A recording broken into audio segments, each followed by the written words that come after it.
Dreaming of treasure.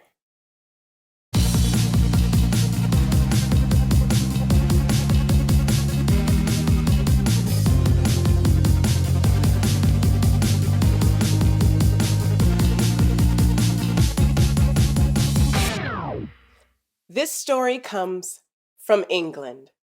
A similar story is also told in many other countries, including Germany, Denmark, and even parts of Asia.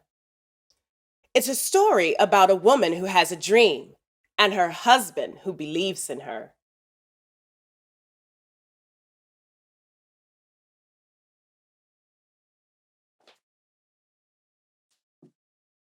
Mr. and Mrs. Blundell lived in a yellow house on a small farm in the north of England. They worked hard, but didn't have much money. One night, Mrs. Blundell dreamed that they were rich, really rich. The dream was actually a little frightening. Her dreams weren't usually as realistic as this one. I dreamed that I was sitting under the apple tree in the back garden, and an old man came into the garden. He had a long white beard and wild green eyes. He told me that we were going to be rich. Really? Said Mr. Blundell. I'd like to know how. Mrs. Blundell continued. That's the strangest part. The old man told me all I had to do was go to London. Go to London, said Mr. Blundell. Why, you've never been further than your sister's house 2 miles away, and London's 200 miles away. Mrs. Blundell considered this for a moment. It was a long way to London, and their horse wasn't as young as he used to be. On the other hand, she felt that she would never have a better chance of being rich. I'm going to London, she told her husband. I've made up my mind. But it was only a dream, he told her. And some of the most dangerous robbers in England are on the London road. I'll only have to worry about them on the way back, she laughed. I'll go tomorrow morning. Mr. Blundell knew better than to argue with his wife when she was determined. And so a week later, Mrs. Blundell arrived in London. She found a small, cheap hotel near the River Thames with a stable for her horse. Near the hotel, there was a small park with a bench across from a bank. Mrs. Blundell sat down, made herself comfortable, and waited. She watched the people going in and out of the bank, but no one approached her, and no one spoke to her. When it was dark, she returned to the hotel for dinner. She had to admit she was a little disappointed and a little worried. Was it a wasted trip? That night, she stayed awake thinking about her dream and the old man.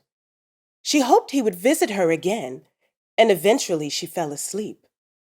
But the old man didn't visit her in her dreams that night. The next morning, she returned to the park. She was feeling less hopeful than the day before, but she made herself comfortable and waited. Again, she watched the people going in and out of the bank, but no one approached her, and no one spoke to her. The day turned out to be just as disappointing as the previous day, and she was feeling even more worried when she returned to the hotel. She decided to try one more day, and if nothing happened, she would return home.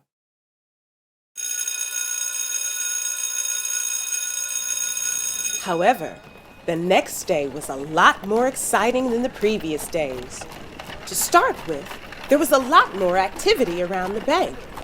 There were lots of people going in and out of the bank and others asking them questions. Then, someone came over and spoke to her.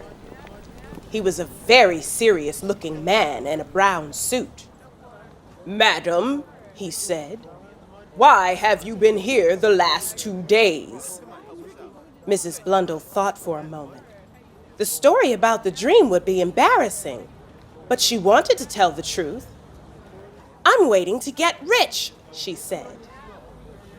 30 minutes later, Mrs. Blundell was locked in a cell at the local police station. The man in the brown suit was a police officer. "Someone robbed the bank last night," he told her. "You were watching the bank yesterday and the day before, and you told me you were waiting to get rich." He looked at her suspiciously. "How do you explain that?" Poor Mrs. Blundell. She was embarrassed to tell anyone about her dream, but the alternative was to go to prison, which was very frightening. When the police officer heard the explanation, he laughed and laughed. "That's the most ridiculous story I've ever heard," he told her.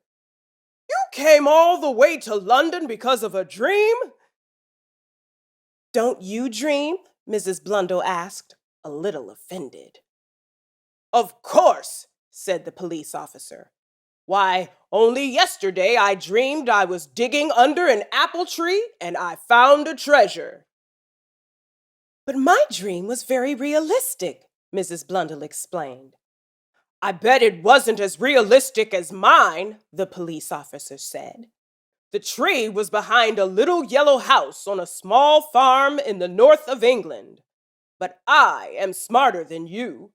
I'm not going to travel all the way to the north of England to look for treasure."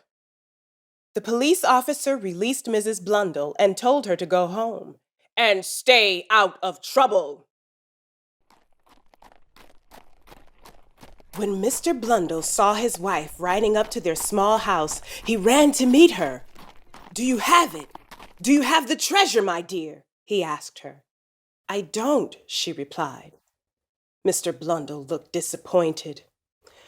"That's what you get for chasing dreams," he told her. "You're right," Mrs. Blundell said slowly, with a twinkle of mischief in her eye. "I should have never gone to London, because the treasure is here. Now, go and get a shovel and start digging under the apple tree." "It's all thanks to you," Mr. Blundell said that evening when they were counting the treasure. "You are the one who believed in the dream."